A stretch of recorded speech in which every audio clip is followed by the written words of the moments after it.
하나님의 교회는 그 하나님께서 만드신 교회 또는 하나님이 거하시는 교회 뭐 이런 뜻이 있겠죠. 교회 그러면 일반적으로 사람들이 생각하는 두 가지가 있습니다. 첫 번째는 건물이죠. 건물. 소초동에 가면 엄청나게 큰 교회가 하나 있죠. 사랑의 교회. 또 예도에 가면 또 큰 교회가 하나 있죠. 사람들이 생각하는 것은 그 1차적으로 건물이에요. 분당에 있는 그 교회를 한번 저희가 운동하기 위해서 가봤더니 그 교회는 이 교회 건물 자체가 이런 돔처럼 그리고 지하에 주로 많이 들어가 있고 그래서 그 느낌이 그 철옹성 같았어요. 철옹성. 원자폭탄이 떨어져도 괜찮을 정도로 그런 모습을 하고 있었어요. 그래서 이제 철옹성 같은 교회 건물, 또 엄청나게 큰 교회 건물들이 많이 있죠. 제가 아침고요 수목원을 지난주에 갔다 왔는데 그 교회, 그 수목원 안에 저 구석에 작은 교회가 하나 있었어요. 들어가 봤더니 의자가 4개, 그리고 앞에 강대상. 이제 그 캐나다에 있는 세계에서 가장 작은 교회를 표방했는지 모르지만 조그마한 교회가 하나 있었습니다. 그것은 모두가 다 건물을 중심으로 우리가 보는 교회이죠. 어떤 교회인가? 건물. 그리고 이제 교회의 그 특징을 가지고 교회를 우리가 평가하는 교회들도 많이 있습니다. 어떤 교회는 청년들이 모이는 교회가 있고요. 어떤 교회는 연예인들이 모이는 교회도 있습니다. 서초동에 있는 제가 잘 알고 있는 그 교회, 그 최성욱 목사님, 그 교회는 원래 이제 연예인 교회에 담임을 하시다가 나와서 연예인들이 참 많습니다. 목사님도 가수고 사모님도 가수예요. 그 산까치아를 불렀던 그 사모님. 그래서 그런 특징을 가지고 교회를 하시죠. 그러면 나쁠 건 없습니다. 그리고 이 시스템을 가지고 교회를 평가할 수도 있습니다. 두 날개로 가는 교회, 어떤 알파 코스를 하는 교회, 여러 가지 교회의 모습들이 다양한데 나름대로 자기 교회의 특징을 자부심으로 가지고 있어요. 그런데 과연 그게 교회의 모습이 다를까? 아니면 교단, 뭐 장로교, 침례교, 감리교 그런 교단의 모습, 이게 교회가 다를까 생각해 보면 그게 교회가 다는 아닌 것 같아요. 근데 교회는 점점 진화하고 있습니다. 그래서 이전의 형식이 다시 바뀌기도 하고 교회 건축 양식도 많이 바뀌어요. 이제 앞으로는 또 바뀔 거예요. 지금까지 교회의 그 양식, 전에는 고딕식으로 지었던 것을 지금은 이제 다른 모습으로 짓고 있잖아요. 제가 이렇게 교회의 십자가가 어떤 이 위에 박스 안에 들어갈 때 그런 생각을 했어요. 야, 십자가가 이제 박스 안으로 들어가는구나. 물론 종탑이 무너질까 봐서 그렇게 지은 면도 있지만은 그래도 상징적으로 볼 때 교회는 십자가가 하늘 높이 솟아있는 게 교회인데 자꾸 이제 갇히더라고요. 십자가가 어떤 박스 안에 그 건물 안으로 들어가더라고요. 건축을 할 때 요즘에 종탑 세우기가 만만치 않아요. 그 이제 오래되면 노후되고 그러니까. 그래서 그런지는 모르겠지만 그 박스 안으로 십자가가 들어갈 때 또 느낌이 달랐어요. 상징성이죠. 그런데 그런 것은 이제 건물에 지나지만 그 내부의 형식이나 이런 것도 다 진화가 됩니다. 그래서 예수님께서 제자들을 데리고 다녔을 때 했던 예배 양식이나 또 예수님의 제자들이 처음에 세웠던 교회의 모습이나 또 캐톨릭 교회가 AD 500년 이전에 드렸던 예배 모습이나 그 후의 예배 모습들이 자꾸 바뀌어가면서 오늘까지 오게 된 것이지요. 그래서 어느 교회도 자기 교회가 이 스탠다드라고 말해서는 안 되고 그게 성경적이라고 말해서도 안 됩니다.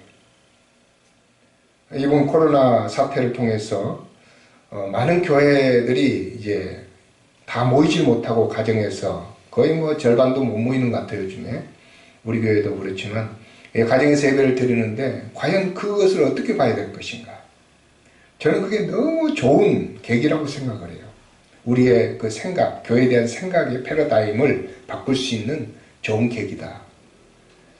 꼭 그렇게 편하게만 예배드리고 그걸 또 하다 보면 관습이 또 잘못돼서 엉뚱한 결과가 나올 수도 있겠지만, 그러나 현재 우리가 교회에 모여서 성가대를 세우고 뭐 이렇게 다 주차 관리를 하고 하면서 막 몰려드는 교인들을 흡수하기가 힘든데 그걸 또 하느라고 여러 봉사위원들이 필요하고, 이런 가운데서 예배드렸던 그것에서 조금은 탈피된 그런 것들이 긍정적인 모습을 가지고 있다. 그래서 나는 좋게 봐요. 이것도 하나의 교회다. 집에서 드리는 것도 하나의 교회고, 나는 우리 윤정민 집사님이 좀 멀어서 못 나오고 거기서 예배를 드리다가 결국은 자기들끼리 옆에 이웃을 데려다가 같이 예배를 드리다가 자기들끼리 그냥 예배를 드리면서 또 그곳에 전도사님이랑 누구 같이 예배를 드리고, 그러면 교회가 된다고 생각을 해요. 그래서 교회는 하나님께서 어떻게 생각하시는가가 중요하고, 하나님께서 어떤 교회를 디자인하셨는가, 이게 중요합니다.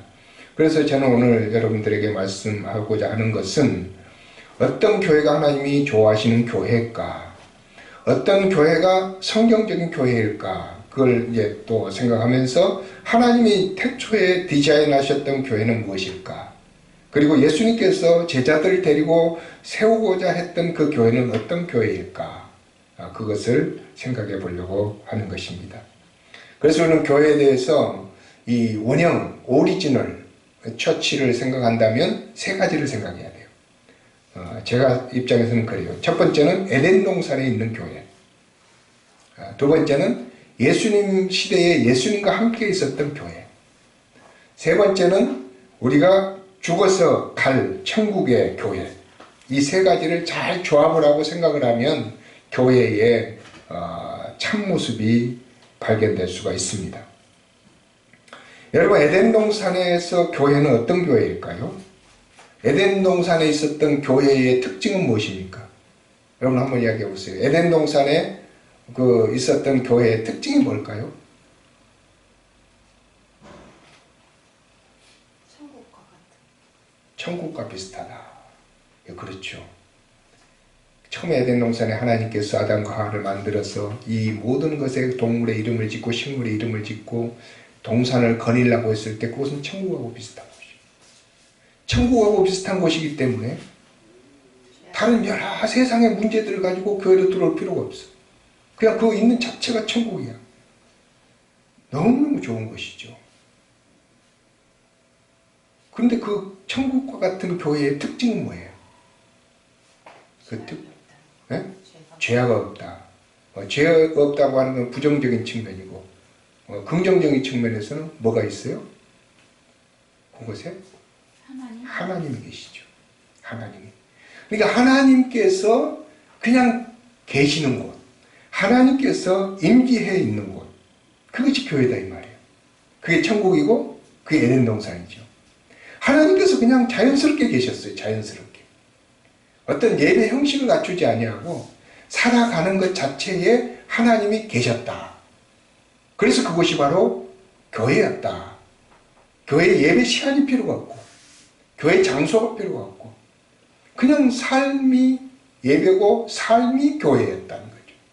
그래서 하나님이 항상 아담과 하와와 소통을 했다는 거예요. 그래서 교회의 특징은, 중요한 것은 소통이죠. 그래서 교회는 하나님과 소통하지 않으면 더 이상 교회가 아닙니다. 그리고 예배는 하나님이 소통하는 곳이 최선의 곳이 예배입니다. 그래서 하나님과 소통되지 않으면 예배가 아닌 거죠. 그래서 에덴 동산에서 하나님과 소통했던 그 모습, 그게 바로 오리지널 처치라는 거예요. 이 아담과 하와가 하나님과 자연스럽게 소통하면서 옷을 같이 입을 필요도 없고 그냥 특별히 어떤 장소를 거룩하게 꾸며놓을 필요도 없고 있는 그대로, 그게 바로 교회였어요. 그래서 여러분들이 살고 있는 집에 하나님이 임재하시면 그게 바로 교회고, 우리가 있는 이 모인 이곳에 하나님이 임재하시면 이곳이 교회고, 세상 어떤 곳에서는 정말 교회 건물이 없어서 이렇게 예배 처소가 불안한 곳이 너무너무 많습니다. 제가 지난번에 필리핀 갔다 왔을 때도요, 그 자매님 한 분이 저를 데리고 아침에 일찍이 어느 마을을 이제 방문해서 제가 선교를 이곳에 하는 걸 어떻게 해야 할지 구상하고 있다 그랬더니 어떤 교회 가서 우리 선교팀이 가서 공연을 하고 뭐 이런 것보다는 어떤 마을로 가서 마을을 보자고 그러더라고요. 그래서 마을을 아침에 일찍이 데리고 왔는데 그 마을에 교회가 하나 있었어요. 그 전체 마을이 엄청난 숫자가 사람들이 많이 사는데 그곳에 작은 교회가 하나 있었는데 그 교회가 어디 있었느냐 하면 그 집 주차장에다가 십자가를 벽에다가 하나 나무 십자가를 걸어놓고요. 그냥 나무 접는 의자 있잖아요. 의자 몇 개를 쭉 옆에다가 세워놨는데 한 15개 정도 되겠더라고요. 그곳에서 마을 주민들이 와서 예배를 드린다는 거예요. 그러니까 그곳에 하나님이 임재하고 하나님의 말씀이 선포되고 그들이 다 하나님과 소통하게 되면 그 교회인 거죠. 참 아름다운 교회라고 생각을 해요.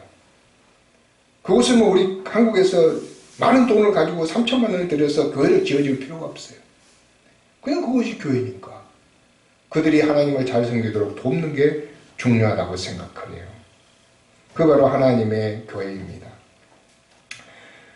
이 살아가는 형태가 하나님과 소통하며 살아가는 형태가 교회라고 한다면 그것에 반대되는 교회의 모습은 어떤 모습일까요?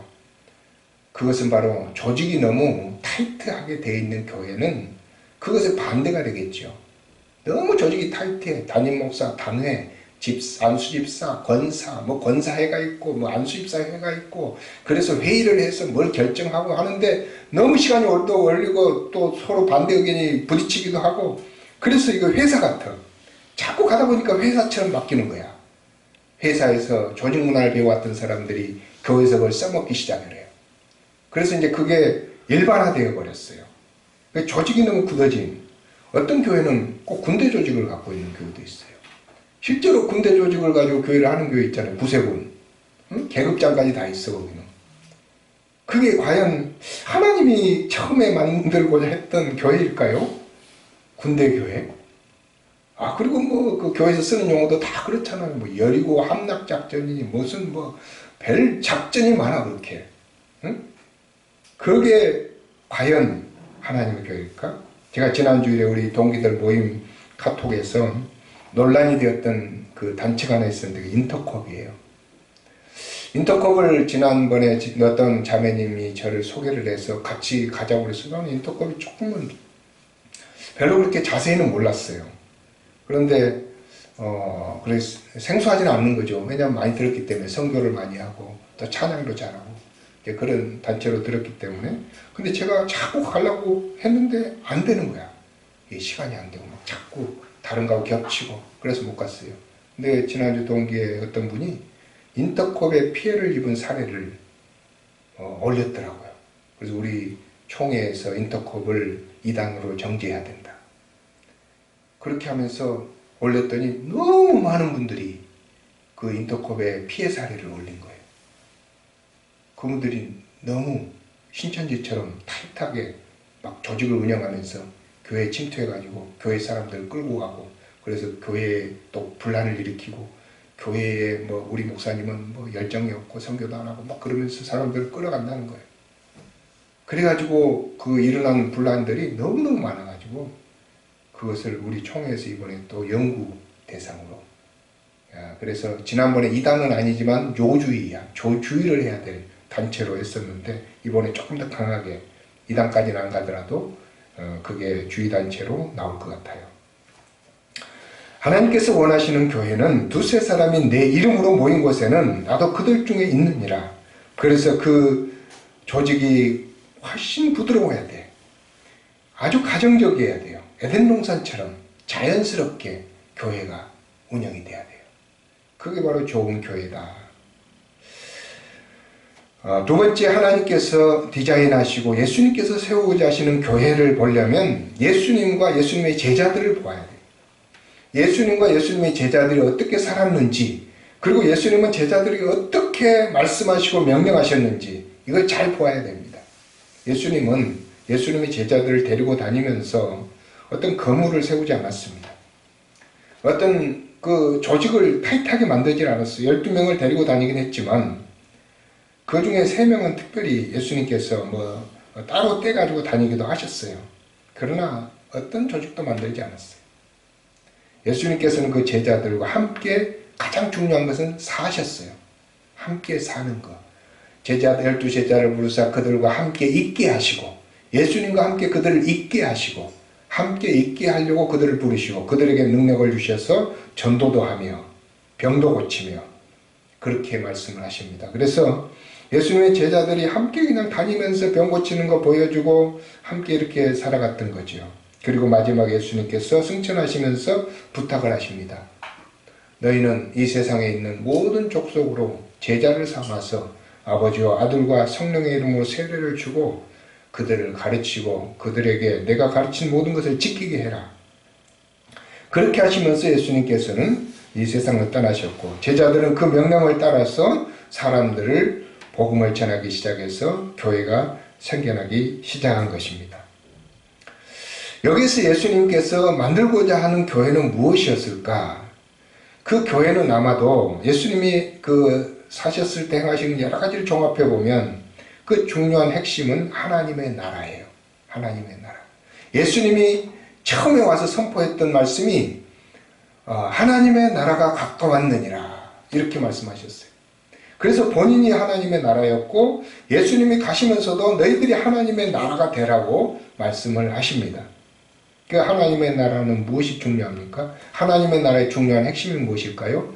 그 하나님의 나라의 중요한 핵심은 사랑으로 하나 되고 하나님의 다스림이 있는 것이 특징이에요.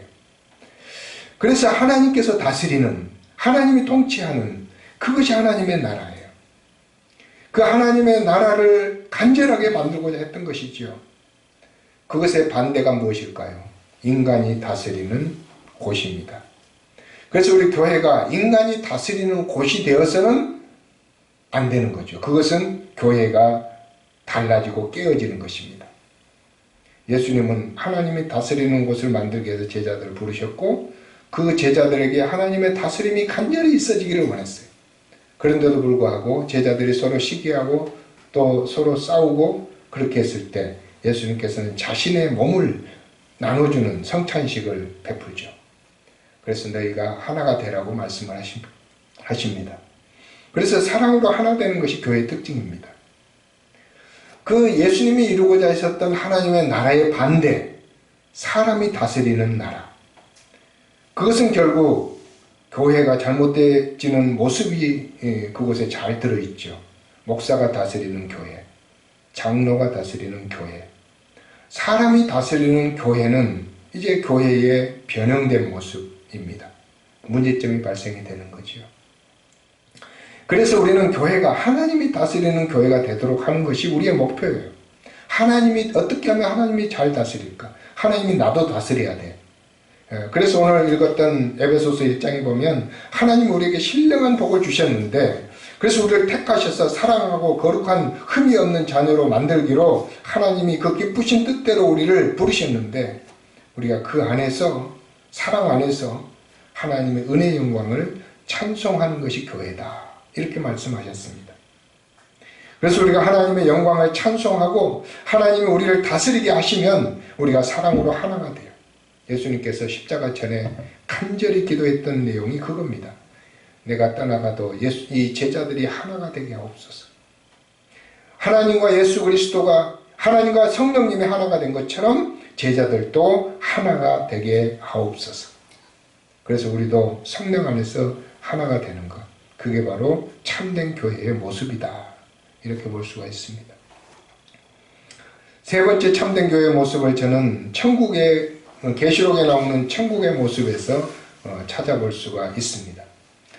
천국은 모든 인간의 우리 고통이나 죄와 슬픔이나 이런 것들이 다 사라져버린 곳이죠. 그래서 다 사라지고 나니까 뭐가 남느냐 하니까 찬양이 남더라는 거예요. 찬양이. 그래서 천국은 보니까 찬양밖에 없어. 24장로가 12지파들이 막 찬양을 하고 천사들이 찬양을 하고 찬양하는 우리의 모든 죄와 우리의 모든 슬픔과 고통과 이 세상의 나쁜 것들이 다 사라지고 나니까 남는 게 찬양이더라 이거예요. 그래서 우리 교회에서도 찬양을 많이 하면 슬픔도 잊혀지고 이 세상의 고통도 잊혀지고 다 잊혀지고 정화가 됩니다. 그래서 대체적으로 찬양이 살아있는 교회들 찬양 지난 주일에 우리 10,000 리즌 그거 뭐 영국에서 찬양하는 거 봤잖아요.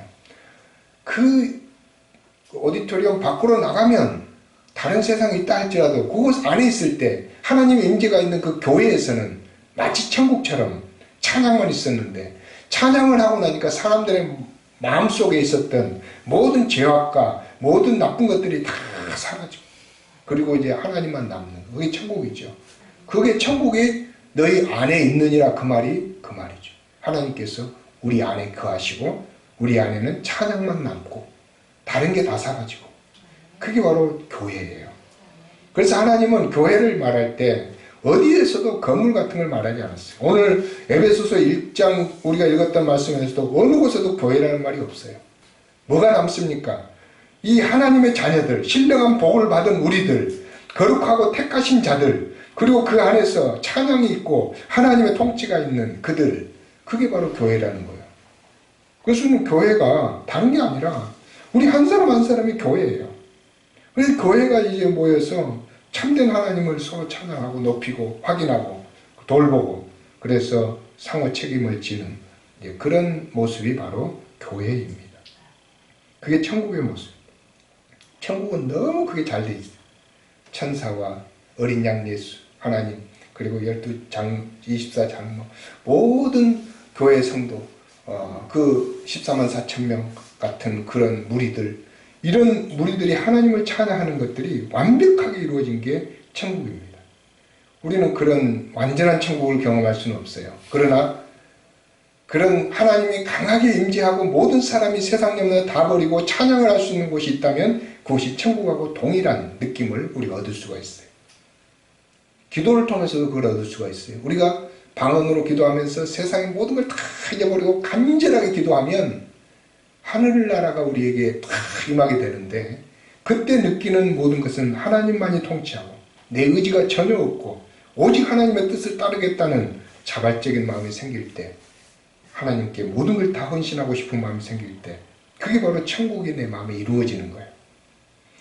그래서 천국을 이루는 그 모습들이 결국은 교회다 이 말이죠. 그래서 하나님의 교회는 어떤 다른 타이틀로 정해지는 것이 아니라 오늘 이 에베소서 1장 3절에서 6절까지 말씀으로 하나님의 교회가 이루어지는 것입니다. 신령한 복을 받은 사람들이 모여서 하나님이 택하시고 거룩하게 하려고 사랑 안에서 기쁜 뜻을 가지고 예정하신 사람들이 모여서 하나님을 찬양하고 하나님과 소통하고 하나님의 뜻을 받들어서 하나님의 통치를 받아들이려고 준비된 사람들, 그게 바로 교회. 그러면 하나님께서 우리에게 무슨 말씀하시든지 우리가 그대로 따라요. 오늘 아침에 제가 메신저라고 하는 그 페이스북 그 SNS에서 문자를 하나 받았어요. 지난번에 빨라완을 갈 때 세부를 통과해서 이렇게 갔는데, 그 세부를 통과할 때 우리가 배를 타고 조금 이제 구경을 했었는데, 그때 가이드 아가씨들을 제가 이제 대화를 하면서 우리가 빨라완 갔다 올 때 같이 좀 시간을 보내자. 그래가지고 빨라완 갔다 올 때 전화를 해서, 우리가 시간이 비행기가 3시에 도착했는데 11시, 저녁 새벽 1시 비행기를 타야 되기 때문에 저녁 시간이 남아요. 걔들 근무 끝나면 와가지고 이제 같이 시간을 보내려고 저하고 저희 동생 부부하고 그 여자애하고 친구 5명이서 같이 한 5시간을 보냈어요. 그러면서 우리가 너희들을 도울 방법이 없겠느냐, 혹시 동생이나 학교 다니는 애들 없느냐, 뭐 그런 걸 이제 못 찾았어요. 그래가지고 돈을 좀 보내면 너희들이 우리 한국 애들하고 통화를 좀 하면서 할 수 없겠느냐 그랬더니 인터넷이 없대. 인터넷이. 그래서 그 참 길이 막혔어요. 돈을 보내려고 여기 그 계좌번호가 없다는 거예요. 계좌번호. 뱅크 어카운트가 없대요. 그래서 이제 못 보내고 한 2달 지났는데, 코로나 때문에 내가 연락을 했죠. 빨라완 돈 보내면서 거기도 조금 10만 원 정도 보낼까 해서 연락을 했더니 자기들은 지금 필요가 없대요. 지금 누가 도와주는 게 있어가지고 먹고, 그 다음에 계좌번호가 없어서 받을 수도 없다고 그러더라고요. 그러고 이제 한 2달 됐는데 오늘 아침에 문자가 온 거예요. 긴 편지가 왔어요. 그래서 다 이제 영어로 된 편지 읽어보니까 지금 봉급 못 받은 지가 한 3개월 됐고, 그곳에 있는 일하는 인부들, 배 운전하는 사람, 뭐 이런 사람들이 다 가정이 있는데 애들이 있는데 먹을 것이 없어가지고 애들을 먹을 수가 없다. 정부에서 지원이 나왔는데 끊어졌대요. 이제 정부 지원이 끊어졌대요. 그래가지고 자기들이 돕고 싶은데 자기들을 도와달라는 게 아니고 그 직원들을 좀 애들 집에 그 음식 같은 거 사주고 싶은데 돈이 조금만 있으면 되는데 8,000페소, 5,000페소, 5,000페소는 15만 원이 못 되거든요. 그래서 좀 도울 수 있느냐고 그래서 그러면 알았다고 제가 이제 거기 같이 갔던 우리 그 매제한테 문자를 그걸 그대로 보내줬어요. 그랬더니 영어를 읽을 수가 없잖아. 그러니까 이제 아침에 이게 뭐냐고 문자가 왔어요. 그래서 내가 이런 거다고. 얼마를 보내면 되겠냐고. 한 20만 원 보내면 될 것 같다고. 그래서 또 20만 원 보내왔어요. 그래서 이제 제가 월요일 날 보내주려고 합니다. 그곳에 그들이 편지를 내한테 쓰 내가 목사라는 걸 알아요. 편지를 쓰면서 하나님이 우리를 도와주실 거다. 뭐 이런 식으로 뭐 편지를 썼는데 그걸 통해서 이제 그곳에 만약에 서로 소통을 하면서 대화를 나누다가 하나님을 믿게 되고 교회가 세워진다면 그것 하나의 교회지요. 하나님께서 우리들을 통해서 임재하는 가운데 하나님의 통치가 이루어지는 그런 역사들이 곳곳에서 일어나면 그게 교회입니다. 그리고 우리는 그런 것을 어떻게 따라갈 수가 있느냐. 기도하고 찬송하고 하나님의 나라가 우리 안에 임하면 우리는 내 자신의 욕심이라든지 내 자신의 뜻에 대한 모든 것을 버리고 하나님의 인도하심에 끌려서 그냥 가는 거죠. 그렇게 되면 하나님께서 가장 최선의 것으로 인도를 하십니다. 우리의 삶도 최선으로 인도를 하시는 것은 하나님의 통치를 받아들일 때 내가 내 자신의 인생을 경영하고 통치하는 것이 아니라 하나님이 나를 통치하도록 만드는 것. 그게 하나님의 교회예요. 그래서 여러분 한 사람 한 사람이 하나님의 교회고 우리가 다 하나님의 교회가 된다면 얼마나 하나님은 아름답게 우리를 통치하시겠어요. 우리는 우리 인생을 내 마음대로 한다고 해도 이게 제대로 될지 걱정이야. 내가 내 인생을 어떻게 끌고 가겠다 해도 내가 그걸 믿을 수가 없어. 근데 하나님께서 나의 인생을 가장 최선의 길로 인도해 가시겠다고 한다면 그 하나님의 통치에 나를 맡겨야죠. 그게 내 안에 교회가 이루어지는 것이고 그게 우리 안에 교회가 되는 것입니다. 여러분 이 땅에 교회가 참 많습니다. 수도 없는 많은 교회 중에 왜 우리 교회를 나왔습니까? 왜 우리 교회에서 신앙생활을 합니까? 우리의 목표가 무엇일까요? 우리의 목표는 바로 에덴 동산에서 함께 하셨던 그 하나님과 예수님과 함께 하셨던 제자들과 함께 하셨던 그 예수님의 통치와 그리고 하늘나라의 통치를 우리가 이루어가는 그런 교회가 되어야만 우리는 참 교회를 잘 선택했다. 교회를 잘 나왔다. 내가 정말 교인이 되기를 참 다행이다. 그런 마음을 가질 수가 있습니다. 여러분이 있는 처소에서도 참다운 교회를 이루시고 하나님의 통치를 받는 교회가 될 수 있기를 주의 이름으로 축원합니다. 기도하겠습니다.